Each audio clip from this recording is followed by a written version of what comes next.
1991 წლის 31 მარტი. უმნიშვნელოვანესი თარიღი ჩვენი ქვეყნის უახლეს ისტორიაში. ამ დღეს საქართველოში სახელმწიფოებრივი დამოუკიდებლობის აღდგენის თაობაზე რეფერენდუმი გაიმართა. სარეფერენდუმოდ გამოტანილია შეკითხვა. თანახმახარ თუ არა აღდგეს საქართველოს სახელმწიფოებრივი დამოუკიდებლობა 1918 წლის 26 მაისის დამოუკიდებლობის აქტის საფუძველზე. 31 მარტის რეფერენდუმის ჩატარებას წინ მთელი რიგი პოლიტიკური მოვლენები უძღვოდა, რომლებმაც საბოლოო ჯამში საბჭოთა კავშირის რღვევის პროცესი დააჩქარა. ჯერ კიდევ 1980-იანი წლების დასაწყისში ნათელი გახდა, რომ ძირეული გარდაქმნის გარეშე საბჭოთა კავშირი დიდხანს ვეღარ იარსებებდა. ავღანეთის ომში ჩაფლული საბჭოეთი დასავლეთის სამყაროსთან კონკურენციას აგებდა.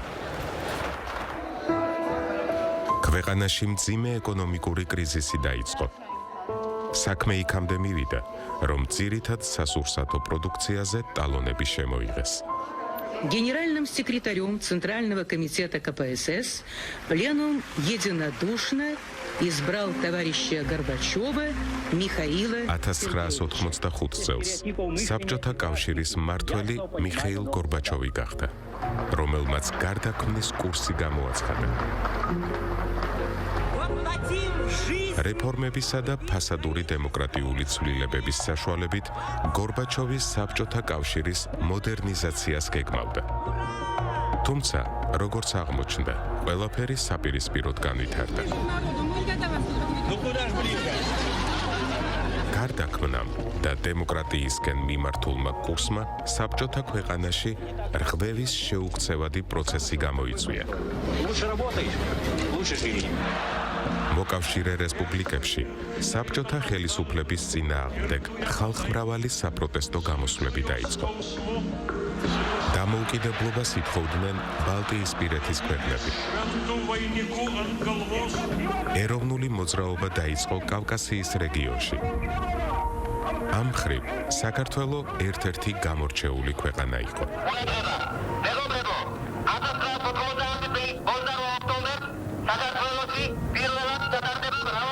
1990 წლის 28 ოქტომბერს საქართველოში უზენაესი საბჭოს არჩევნები გაიმართა. ეს იყო საბჭოთა კავშირის ტერიტორიაზე ჩატარებული პირველი მრავალპარტიული არჩევნები. ძალიან მოხარული ვარ, რომ ბოლოს და ბოლოს ტარდება ნაღდი პარლამენტის არჩევნები და ყველა იმედი გვაქვს რაღაც ახალის შემოbrunების და ოპტიმისტურად ვარ ყოველ შემთხვევაში განწყობილი. არჩევნების შედეგად ქვეყნის სათავეში პოლიტიკური ბლოკი მრგვალი მაგი და თავისუფალი საქართველო მოვიდა, რომელსაც ზვიად გამსახურდია ხელმძღვანელობდა. საბჭოთა კავშირის ხელისუფლებამ ქვეყნის დაშლის შესაჩერებლად საკავშირო რეფერენდუმის ჩატარება გადაწყვიტა. რეფერენდუმის თარიღად 1991 წლის 17 მარტი დასახელდა. თვლით თუ არა აუცილებლად, რომ შენარჩუნდეს საბჭოთა კავშირი, როგორც განახლებული, თანასწორუფლებიანი, სუვერენული რესპუბლიკების ფედერაცია. საბჭოთა მოქალაქეებს ამ კითხვაზე უნდა გაეცათ პასუხი.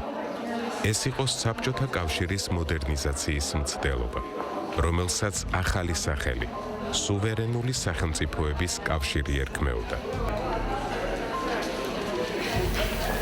საქართველოს ხელისუფლებამ საქართველოს ტერიტორიაზე საბჭოთა რეფერენდუმის ჩატარება აკრძალა, რადგან ეს რეფერენდუმი ქვეყნის დამოუკიდებლობისაკენ აღებულ გეზს ეწინააღმდეგებოდა. საკავშირო რეფერენდუმის ნაცვლად საქართველოს უზენაესმა საბჭომ დამოუკიდებლობის აღდგენის შესახებ რეფერენდუმის ჩატარების დადგენილება მიიღო. ვიფასო მეგობრებო, ლევანდელი მიტინგი გახლავთ, როგორც გამოვაცხადეთ, წინა საარჩევნო და წინა სარეფერენდუმო მიტინგი. 1991 წლის 31 მარტს საქართველოში საყოველთაო რეფერენდუმი ჩატარდა, რომელშიც მონაწილეობა სამხრეთ ოსეთის ყოფილი ოლქისა და აფხაზეთის ავტონომიური რესპუბლიკის მნიშვნელოვანმა ნაწილმაც მიიღო. სარეფერენდუმოდ გამოტანილი საკითხის დადებითად გადაწყვეტას ხარი დაუჭირა კენჭისყრის მონაწილეთა 97%-მა. მე ვარ ვლადი კაკუბერის სოფროს ძე. დაბადებული აქ სოფლში. რამეჩი მიეცი ხმა საქართველოს თავშეა. მე ვეცარი რომ 91 წელს ვარ და კიდევ მეორეჯერ ვაზრობ ხმას საქართველოს. რეფერენდუმზე მისული მოქალაქეების რიცხვმა 3,394,286 შეადგინა, რაც ამომრჩეველთა საერთო რიცხვის 90.7% იყო. რეფერენდუმის დღეებში საქართველოში ვიზიტით იმყოფებოდა ამერიკის შეერთებული შტატების 37 პრეზიდენტი რიჩარდ ნიქსონი. ჩვენს ქვეყანას იგი პრეზიდენტ ჯორჯ ბუშის დავალებით ეწვია და ეს ვიზიტი გაცნობით ხასიათს ატარებდა.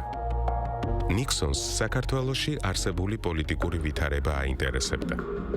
იგი შეხვდა პრეზიდენტ ზვიად გამსახურდიას და რამდენიმე საარჩევნო უბანსაც ეწვია. ამ დღეს მთელს რესპუბლიკაში არნახული ერთწლოვანებას უთმობდა. რეფერენდუმის დღეს საარჩევნო უბნებთან წარმოუდგენელი ხალხმრავლობა იყო.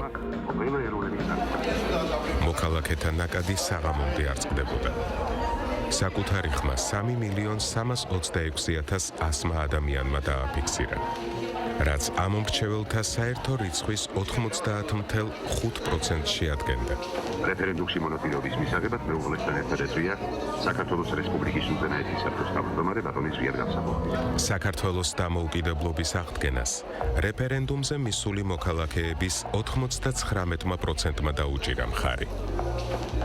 სწორედ ამ რეფერენდუმის შემდეგ შეძლო საქართველოს უზენაესმა საბჭომ 1991 წლის 9 აპრილს სახელმწიფოებრივი დამოუკიდებლობის აღდგენის აქტის მიღება.